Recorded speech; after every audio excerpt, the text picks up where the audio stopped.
Mini विधानसभा समजल्या जाणाऱ्या पंचायत समितीच्या सोडतींचे आरक्षण आज जाहीर होते। त्याप्रमाणे जुन्नर पंचायत समितीसाठी जुन्नर येथील राजमाता जिजाऊ सभागृह पंचायत समिती जुन्नर या ठिकाणी तहसीलदार सुनील शेळके यांनी जाहीर केलेले आहे। त्याचबरोबर उपजिल्हाधिकारी पल्लवी गाडगे या निरीक्षण अधिकारी म्हणून नियुक्त झालेल्या होत्या।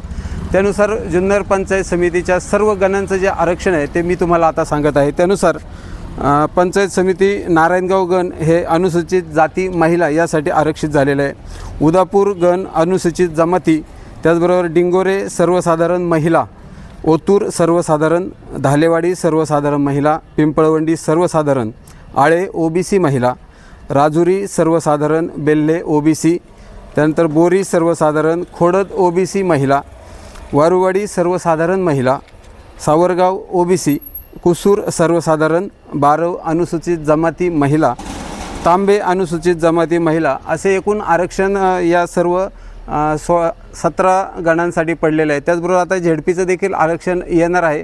त्यानुसार जिल्हाधिकारी कार्यालय पुणे या ठिकाणी हे आरक्षण सोडण्यात येणार आहे। त्याचबरोबर आता आपण जर पाहिलं तर अनेक ठिकाणी जे प्रस्थापित आहेत त्यांच्या आशा आकांक्षांवर पाणी फिरल्याचं या ठिकाणी दिसून येते आपल्याला। कारण अनेक जण गेल्या वर्षभरापासून आपल्या तयारीला लागले होते। त्यानुसार पंचायत समिती असेल, झेडपी असेल याची तयारी जोरदार चालू होती आणि आता दिवाळी तोंडावर आहे। अशा वेळी अनेकांच्या उत्साहावर मात्र विरजण पडल्याचं या एकूण आरक्षण सोडतीने दिसत आहे।